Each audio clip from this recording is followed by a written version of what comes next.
the world suddenly went to hell? There's something inside them. It's wrapped around the brainstem. It controls all of our basic functions.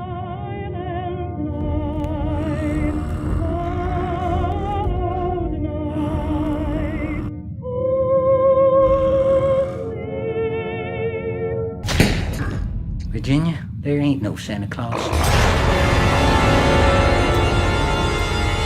You don't know what's out there. You left me for dead.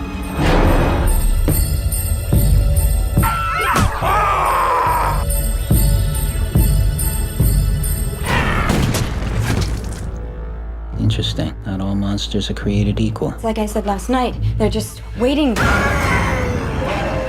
I know how we're gonna survive this thing.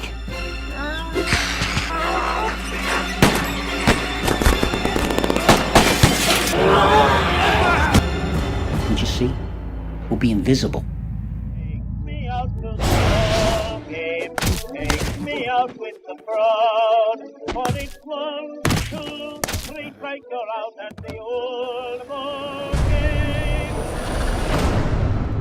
You know what today is? It's Christmas.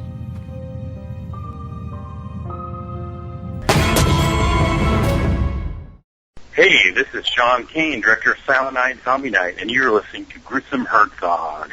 Hello, everyone. This is Gruesome Herzog. My very special guest today is actor, director, producer, and the man behind Silent Night, Zombie Night, Sean Cain. How you doing, Sean? I'm doing pretty good, although I don't know if I would consider myself an actor. Okay. I mean, I personally wouldn't hire myself for my own film, so... Oh, really? I feel sorry for the people that hire me for their films. Just kidding. Oh, boy. I'm glad to have you on here. I've been trying to get you on here since you sent me the copy of the best zombie movie I've seen in 2 years. Especially it's around Christmas time. No problem. And now we got you on here, and if you don't mind, I'm going to run down from the start to present day, if you don't mind. Oh, my God. No, I don't. Well, I don't mean, I meant some horror movies. I'm not going to go to the powder thing and the rites of passage and stuff like that. Yeah, that goes way back. Yeah, there's a lot of stories there, but okay. Really? Now, why do you do that, Sean? Do what? You're egging me on now. Now, why'd you say that? There's some stories there. Well, I mean, you know, as you're probably aware of, the whole powder thing, right? I mean, maybe you're not. If you're not, never mind then. We'll talk off the record. I mean, off the air. Okay. Right. That's where I got my start from there. But anyway, so. Ambulance doctor, uncredited. Yes, uncredited. Yeah. I'll tell you off the record. How about that? All right, sounds good. Sounds good. Well, if you don't mind, I like to start and actually I'll start at 2006, one of your films, Naked Beneath the Water. If you don't mind, I'm sure the listeners will be dying to hear give an idea what this movie's about in case they haven't seen it. Like I haven't seen it yet, but I'm going to watch it. I want to check it out. Well, if you haven't seen it yet, basically the story is about a young guy.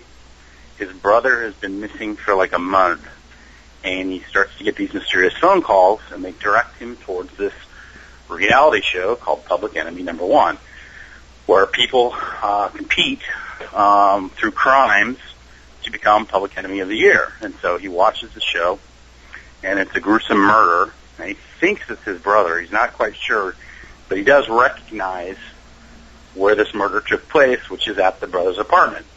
So he goes there because obviously he wants to find out what happens. And so little does he know, he steps into sort of this ground zero of these Public Enemy people competing against each other. Okay. So, excuse me, I basically finished a version of that back in 1995. If you can believe that. Wow.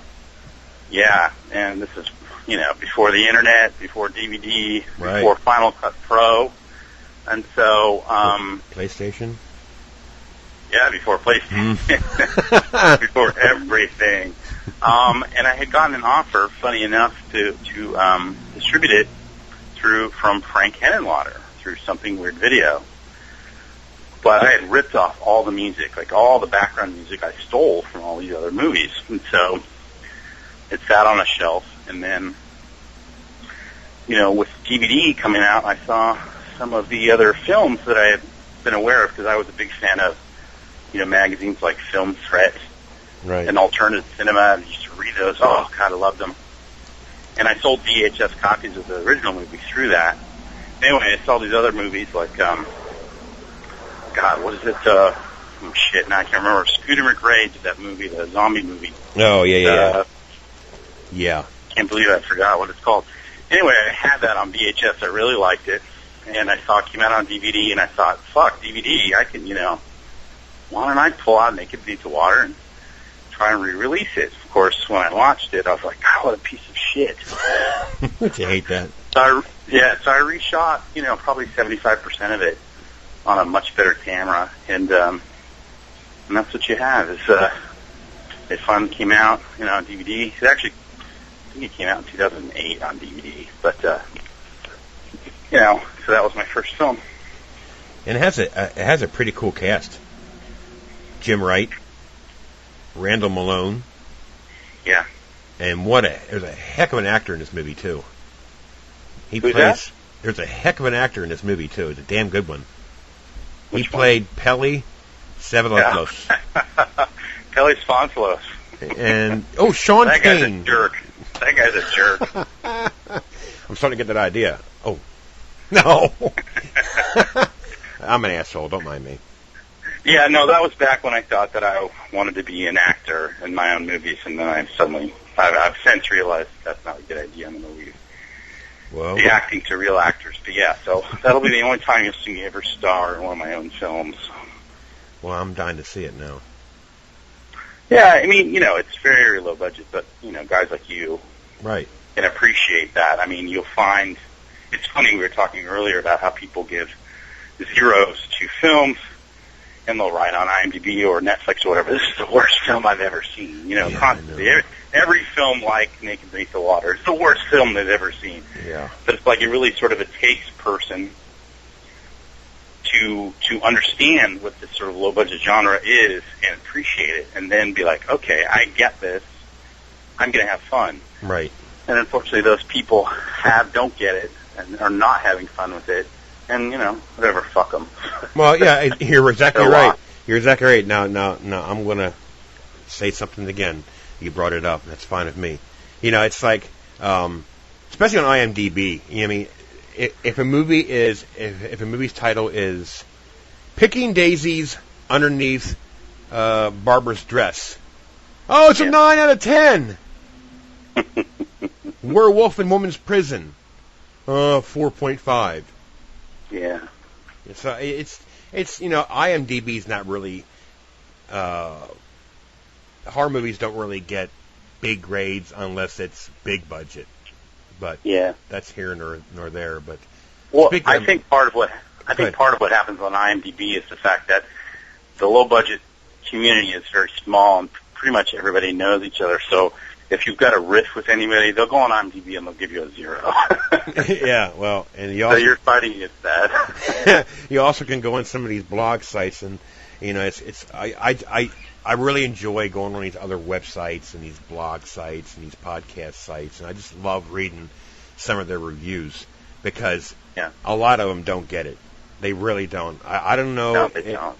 If their game plan is just to cause controversy and act like they're experts or whatever, but like I said before, if you're such a fucking expert on a movie, then why aren't you making them? You know what I mean? Well, that's true. I mean, I think, we were talking about this earlier, that even if you're a critic, I don't really expect you to be like make everything. movies, but I expect you to love movies, and I expect you to at least apply critical thinking to your review. Right. In a positive way. I mean, I like the movie, and that's fine. Right. Movies aren't going to be for everybody, but, I mean, I read some reviews, and like you said, it's like, they don't get it, they don't get the facts right. Yeah. They can't even, put together a coherent sentence. Well, usually... Why are you even writing? Well, usually just take your... Okay, let me demonstrate for people who are going to listen to this interview, and probably won't even listen to me anymore, but I don't care. Take your mouse, stroll down to the end of IMDb, okay, and look to see. Usually it'll tell you what they spend to make the movie. Let's see. Oh, $20,000. Yeah. So now, what do they expect out of a $20,000 budget? What? Yeah, you do have to take that into account, I think. You know, that's my whole point. You know, I'm not trying to cause enemies here. I am not. I'm just trying to state the facts. Base your review on the budget of you know. Yes, there can be a $60,000 movie that's made, and the acting could be terrible because the person who's making the movie has to do a favor and have them put them in their movie to say thank you for help. I understand that part. There is some. Well, I haven't seen any yet, but yeah. Speaking of that, I mean, go ahead. Yeah, go ahead. No. This is your show. Go ahead. No, it's your show. I was just going to say, you know, there's always going to be compromise for any film that you do, and while you know you should definitely take into account that this $60,000 movie really can't be compared to something that was made for $60 million. Yeah, exactly. It does boil down to the fact: do you like it or not? I mean, my personal feeling for filmmakers and getting actors that can act is that a lot of these guys are lazy because there are so many actors out there who are good, yep, who will work, yep, who are not a pain in the ass. There's no excuse for you to hire somebody that stinks. Right. So, so for that, to me, yeah, I'll get on somebody that hires shitty actors. Right. Well, because there's a lot out there that aren't. You mentioned it earlier also. You said, if one of your movies had, for instance, they'll have a guy by the name of Robert Englund in one of your movies. Okay? Mm-hmm. Now, chances are that movie's going to be picked up a lot faster on the market than it would be. I mean, I'll say this again. There is a lot of independent actors in horror that are phenomenal, that all they do is independent horror. Now I'm not saying that, like, one comes to mind, Debbie Rochon, okay? An icon in the horror genre, Yes. Including Susie Lorraine, who I interviewed last night. I just listened to that one, too. There's a lot of them that, thank you, by the way, there's a lot of them that, they're phenomenal. They're phenomenal actresses, and just because they don't make the $6 million per movie, Bill Oberst Jr. I don't know if you ever heard of him. Look at him. Yes. One of the creepiest, greatest horror actors. Now he's getting other things too. Now me and Bill are good friends, but some of these actors can do circles around these top dollar ones. I mean, hey, I'll come out and say it. I don't care. When you're an independent horror actor, you have to really make the movie look better. You know what I mean? Right. It's just, I love the actor, some of these actors in independent horror. I mean, I look for names. No, I don't look for names, but if I see a movie that has Sean Cain as the director, I'm going to watch it because it attracts me to the other ones that you've done. That's how independent horror to me works. Now I'm game to watch anything. Like I said to Susie, I think you heard me last night, I don't care if the blood looks like thick strawberry chocolate milk. If the story is interesting to me, I'm going to watch it regardless. Sure, right. That's just, a true horror fan watches anything, and that's just the end of it.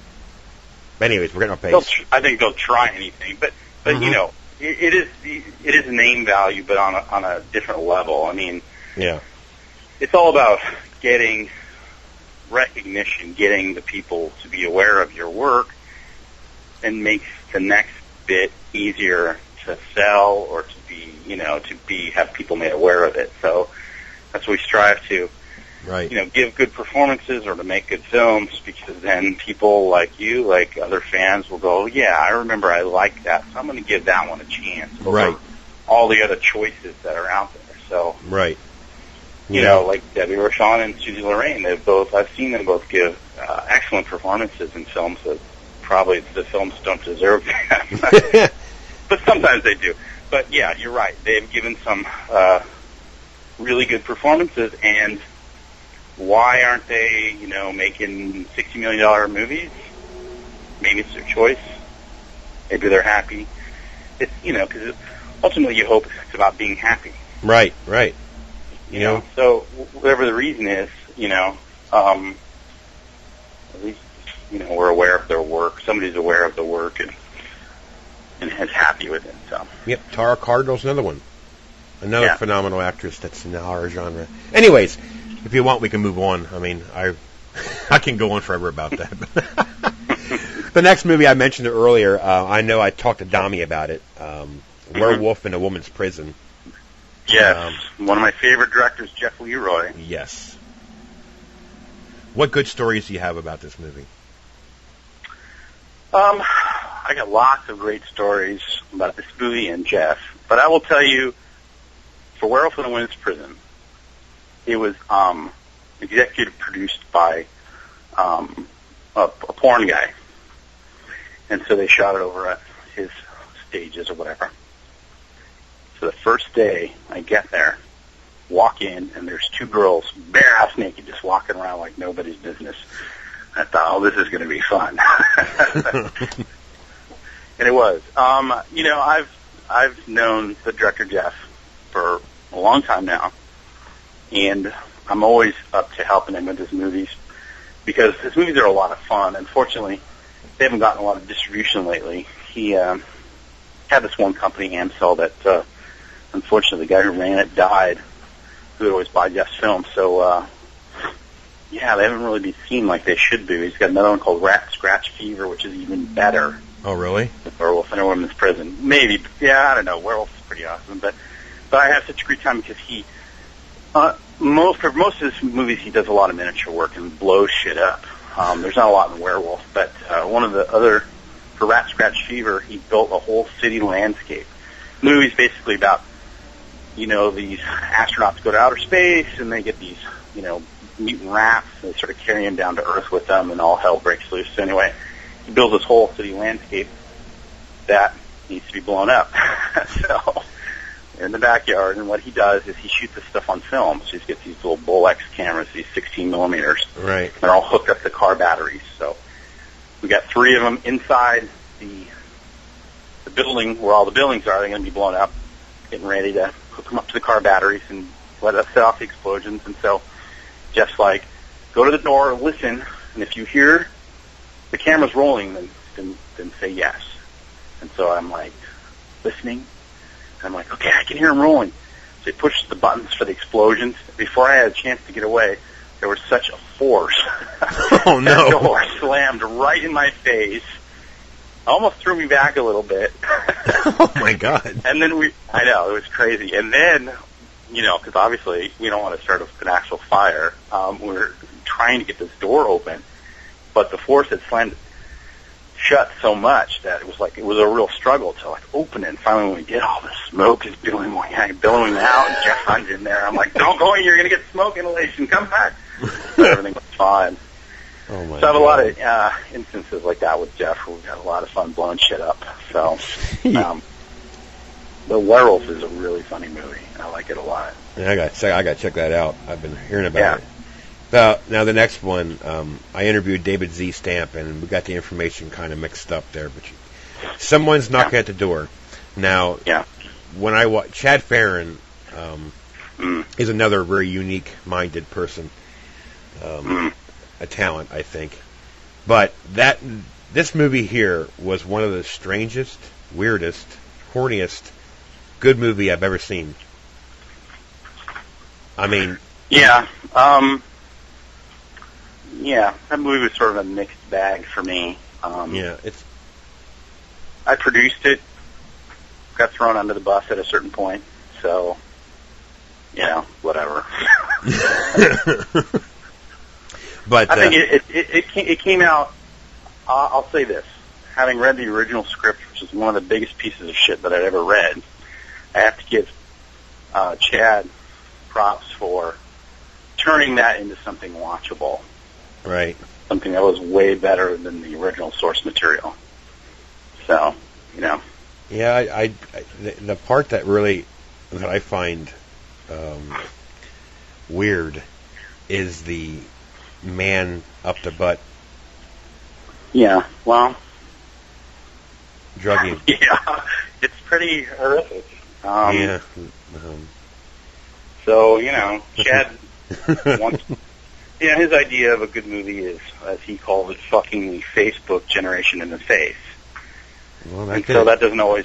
Yeah, well, that did it. Yeah. So it's really about just pushing buttons. So, yeah. you know, I've seen a lot of reviews for the movie, and there's one section of people, oh, I love the movie, best ever.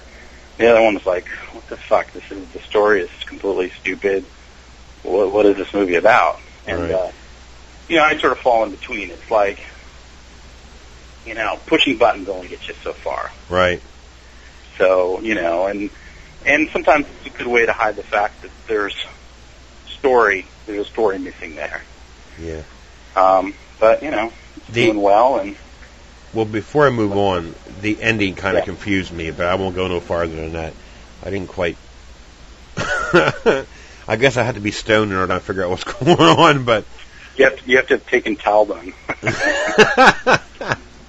But I gave it, you know, I liked it. I gave it a decent, a good review, but that's as far as that goes. The next one that we talked about off the air, it's with your buddy, Shane Ryan. Warning pedophile release. Yes. Now, I'm probably going to watch this, even though it's not a horror movie, but right. I like some of the characters that's in this movie, some of the actors. It's why I'm going to watch it. You know, Kate Lynette, I like her. I like Shane Ryan, you know.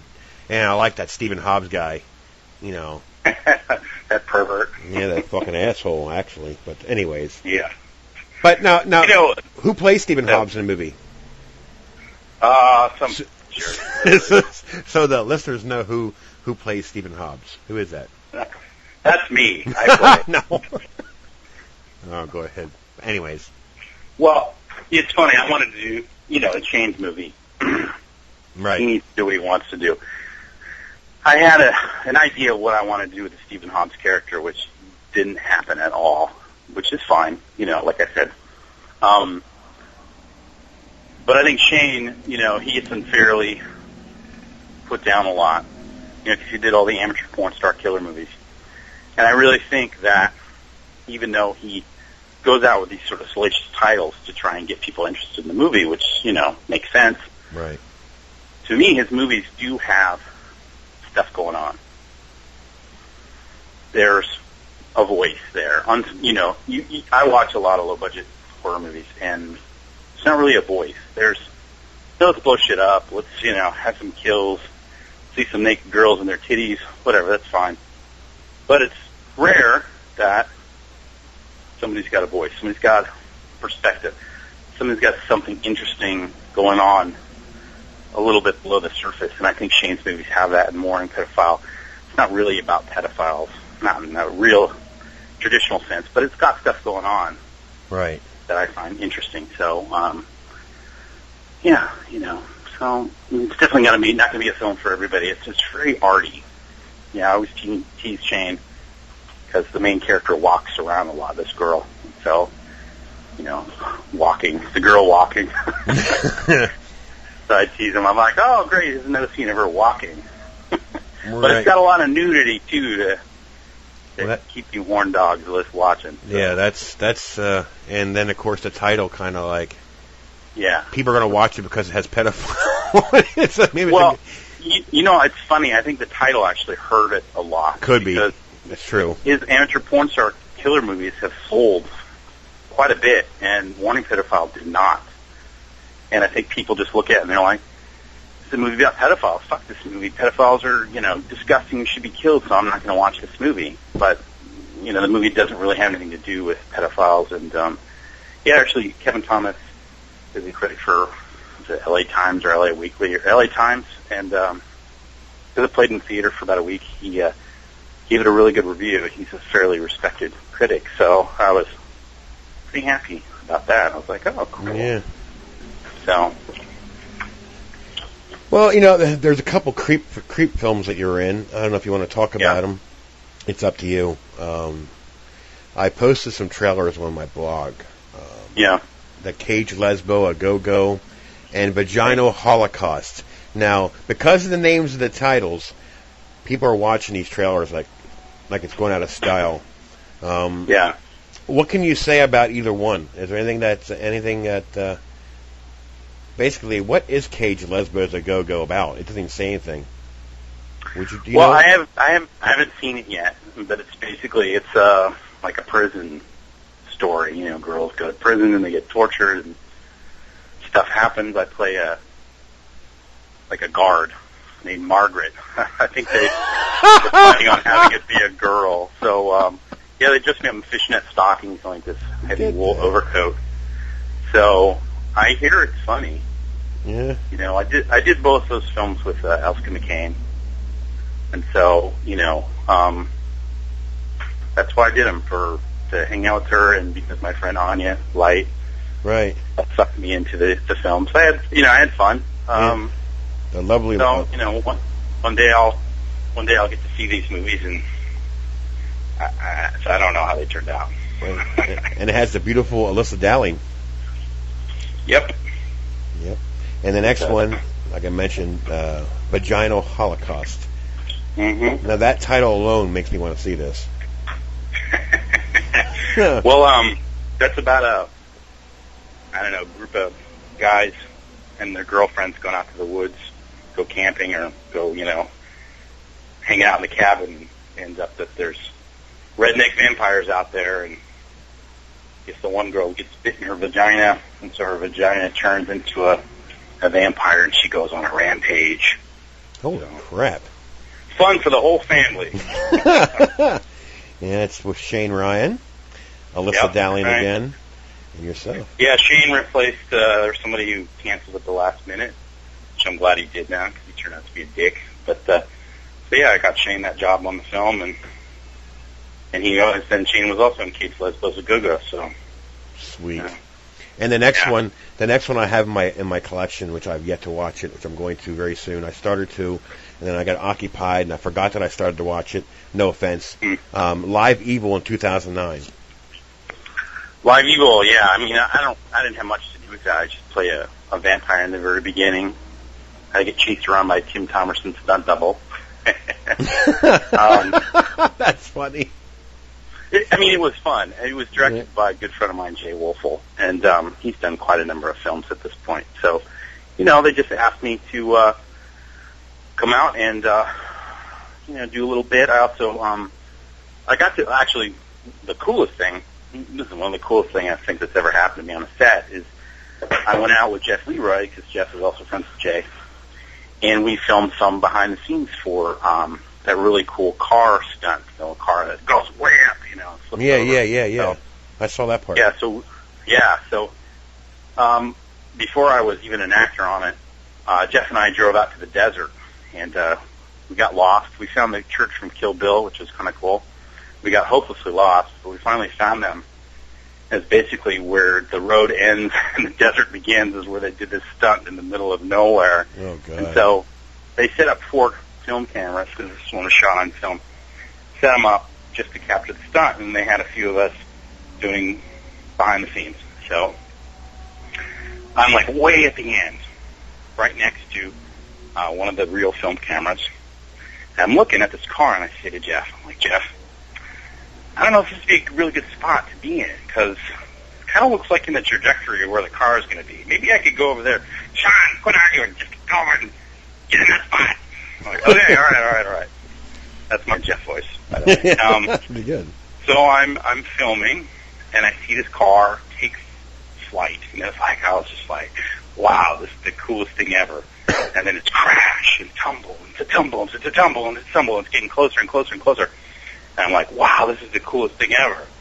And I'm, trying to get it on video. And there's a few safety guys there, because, it's a real stunt with real stunt guys. The safety guy's like, okay, we got to go. You need to move. I'm like, why? This is cool. But, of course, we left. And what happened is the car ended up coming to a halt 10 feet from where we were at. So It was a little more dangerous than I was thinking, but it was great. It turned out to be really, really cool. And strange thing is, after, it's like it happens. We get in accidents sometimes, but it's pretty rare. But there are these sounds, and it's like car comes to a halt, dead silence, but you can hear those pings of the car. Right. When it's fucked up. Right. And it was really creepy. I was like, oh God, this is kind of creepy. But the guy turned out to be fine. Everything was cool. But yeah, that was a cool day. Yeah, I got finished watching that because that one scene you're talking about was cool. Yeah, it was. The next one, everybody knows how much I like it, and I'm sure people are like probably saying you're just an ass kisser to Sean, but Silent Night, Zombie Night. Yeah, you sent me a copy. You sent me a copy of this. Thanks very much. I really enjoyed this movie. You heard my review on it. I got to ask you one quick question. Yeah. Jack how's it pronounced? Forcenito. He is a unique individual in this movie. Yes. He played his role perfect. Yeah, I think so. And Jack, I've known Jack a long time. I think he is a tremendous actor. I don't know why he's not working more. In fact, I don't know why everybody in that film isn't working more, because they're all great. Yep. But yeah, Jack's also in Breath of Hate, and he did another excellent job. He's funny. He plays guys. This is what he plays really well. Guys that are assholes, the sort of sensitive assholes, because if you look at him, he looks like a fairly nice guy. Yeah. But then he can really play an asshole. But in real life, he's like the nicest guy you could ever meet. Really cool. So, yeah, he's a great dude. I'd work with him over and over again. It has a cool cast. It has Felicia Rose. Yeah. I mean, come on, she's an icon when it comes back to the sleepaway camp. Right. Now, Felissa is great. She's also in Breath of Hate, but I met her originally. I think I met her originally because I was an editor on that Zombiegeddon film, and met her through a mutual friend, and we've just been friends for a long time. She's such a nice, really supportive person. So another person I would work with over and over again. Yeah. Like I said, it has Lew Temple, another good actor. Yeah. I got a funny story about Lew Temple. I've known Lew for over 10 years now. When I was in Texas, because I went to Texas originally when Powder was being made. Okay. Right after I finished the very first cut of Naked Beneath the Water and showed it in San Francisco, I left like the next day for Powder, and I was there for 2 months. It was one of the best experiences of my life. Met some people on that, which led me to shoot this other film out there, and then I met this girl, and I lived out there for a year, and while I was there, I did the short film called South of Heaven, and Lew was the star. Okay. So, but it's funny because back then, Lew is kind of this horror icon now, right? Yep. He used to be all these shows. So back then, he didn't even like movies. That's much funny. as horror movies, he was very, he's more into, I guess, the sort of artsy-fartsy type things, I guess you could say. Very cerebral actor, thinks a lot. And, so when he became this sort of horror icon with Devil's Rejects, I just would laugh. I thought it was the funniest thing. I know. That's funny. Yeah. So, that is funny. So I've known him a long time. He's a really good guy, too. There's another unique guy on this movie, but his bigger role was on Easter Bunny Kill Kill, and that's Timothy Muscatel. Tim Musketballs, yeah. This goes back to the one good thing from meeting Chad Farron was coming in contact with Tim Muscatel and Ricardo Gray, who are both in Easter Bunny Kill Kill, and I've used now over and over, because this really goes back to what I'm saying. It's like, there are actors out there that are pretty fucking awesome. Mm-hmm. You just have to look a little bit. Yep. And, Tim gives an amazing performance in Chad's film, The Ghouls.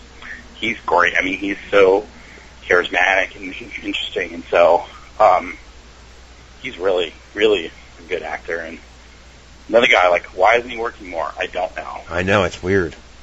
It is. Luke White Thompson is another one. Luke, he's the only person that's been in every single one of my movies.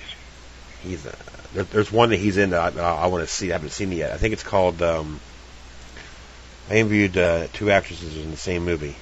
Knock Knock. Ding Dong Dead. Ding Dong Dead. Oh. That's it. Ding Dong Dead. Yeah. That I want to see. Tuggy. Tara Cardinal. He's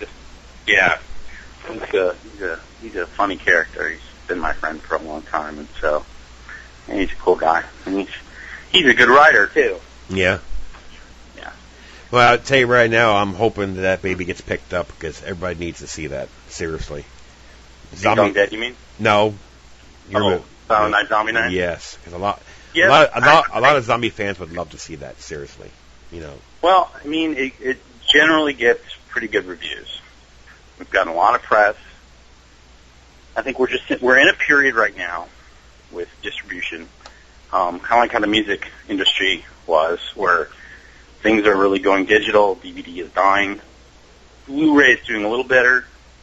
Theatrical's not doing like what do they say? Like this past year was one of the worst years in 15 years or something like that. Right. So I think distributors, who knows what they're thinking, but it's getting harder and harder to sell them movies if they don't have like huge names.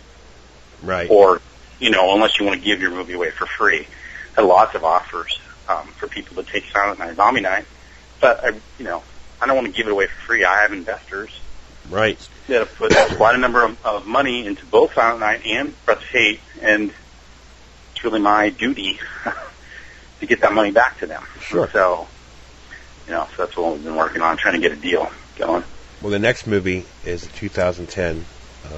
It has one of the creepiest actors I've ever seen in my life. After watching him when someone's knocking at your door, I kind of have this... Ezra Buzzington. Yes, and it's Breath of Hate in 2010. Yeah, he's pretty amazing as Hate. I originally found him for Someone's Knocking at the Door. For some reason, I saw his acting reel, and I watched that, and it was really good. And I thought, oh God, we can get this guy to play John Hopper. I was just hoping, and so I wrote to him. And I got lucky that he did, and so it was my fortune, maybe his misfortune to meet me. But yeah, so we've done 2 movies together now, and he's a very talented actor, funny guy. I heard he just got a part in the Clint Eastwood's new movie. I read that. So hopefully, he'll be getting more movies. I think once Breath of Hate comes out, I think this is his first real leading role. I think a lot of people are going to see that, just be like, oh, wow, this guy's fucking great. So hopefully get a lot more work. But then again, you have your cast in Breath of Hate, another great cast. I think so. I love all my casts. You have Jack, you have Ricardo, you have Felicia Rose, Jason Mewes. Yep. Damn good cast. Yeah, no, they all did a really good job. The pre-production, it's funny, when I was doing Silent Night, Zombie Night, the actual production was really pretty difficult. I had a pretty awful time. Shooting Breath of Hate, really easy time shooting it, but the pre-production was really difficult. We had a lot of issues that came out with casting and things. But eventually we got through that, and everybody that we got for the film turned out to be really phenomenal. Jason Mewes, we were fortunate enough to get, and he plays a character that's not like Jay at all. He's a romantic lead. He's funny. He's charming, romantic, and he did a great job. I think people are going to go, oh, wow. It's good. Right. So yeah. So now the next one also it's 2010, but the Columbine Effect. Yes. That sounds. I just play a very small part in that film. So. But that's like. And I'm not allowed to talk about it yet. Okay. Then we'll move on. No. Yeah. No problem. Are you allowed to talk about Norlin? About what? Norlin. Oh, New Orleans? Yeah, again, I mean, these are just small parts that, friends of mine, Ramsey, directed that film, and he asked me to come out for a couple days. I have a quick scene with James Duvall in the movie.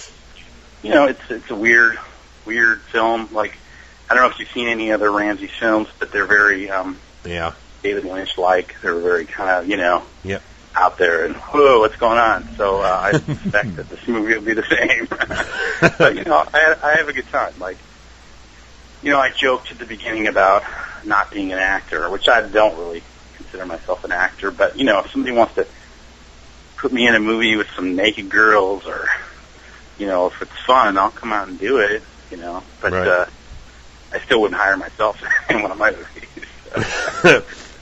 So. Yeah, I forgot to ask you before I let you go. How is Breath of Hate coming along anyways? I think it's coming along really well. We did have... It's pretty much done. The only thing I have left to do is sign some contracts with musicians and do a final 5.1 mix. But we did have a screening of a film that was almost finished, pretty close, at the Gore Zone. Okay. Which Gore Zone has been really fantastic to me. I premiered Silent Night Zombie Night there in 2009. Had a great time. Met a lot of great folks, and this past year, exactly the same. Got really good reception. I was sitting in the back, and people were just laughing, having a great time. People came up to me. This is how I know they actually liked it, because I brought some of my merchandise for Naked Lethal Water to sell. In the past, nobody wanted to buy my crap. They're just like, okay, whatever, who is this guy? I sold out of everything. Really? All my shirts, all my DVDs, they just couldn't buy enough of my crap. And I thought, okay, well, if people can come up to you and go, hey, that's a great movie. And you don't know, maybe they're lying, maybe they're telling the truth, you don't know, not that it matters. But if they're going to come up and buy your crap, that means they liked your movie enough. Right. They wanted to see more. So I think Breath of Hate's going to do really well. I'm, itching to get both these movies out in the world, so maybe I get another job.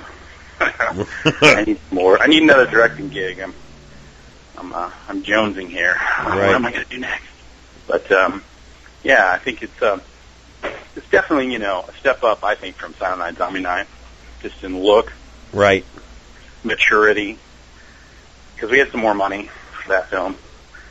And the script by Wes Laurie is fantastic. A little strange, but I liked it a lot. It's a very cynical romantic movie in a way. It's kind of a schizophrenic film. On one hand, there is this romantic element with Jason Mewes and Lauren Walsh, who plays Love, and on the other hand, it's this very sort of horrific, psychological torture thing with Ezra in Love.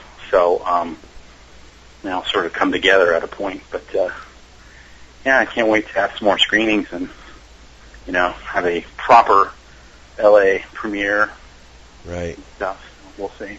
Yeah, because I actually watched that. I watched that trailer of Breath of Hate, and I posted it on my blog, and people seem to like it. So. Yeah, I'd say it all turned out pretty good. So. All right. Yeah, I'm happy with it. Well, sooner or later I'll be able to check it out. So. Yeah, I'll be sending out after we have a premiere and stuff like that. Yeah. I'll send out screeners and things like that. So you'll get one for sure. All right, Sean. I really appreciate your time speaking in Jumbo Lumbo.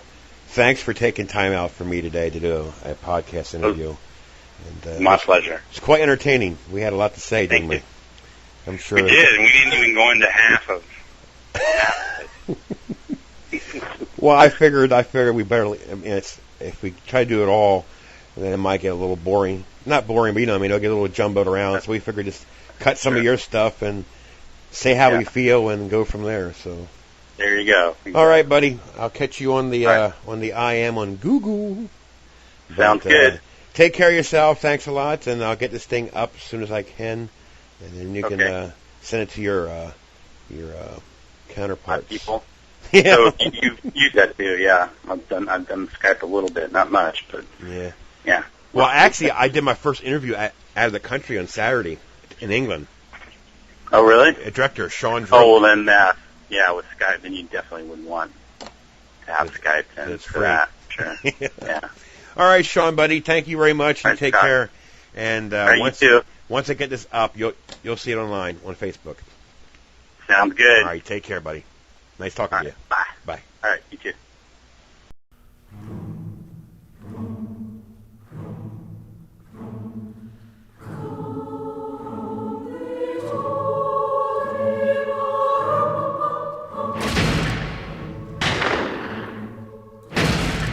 Christmas isn't for another week. I hate to break it to you, but I don't think Santa's coming this year.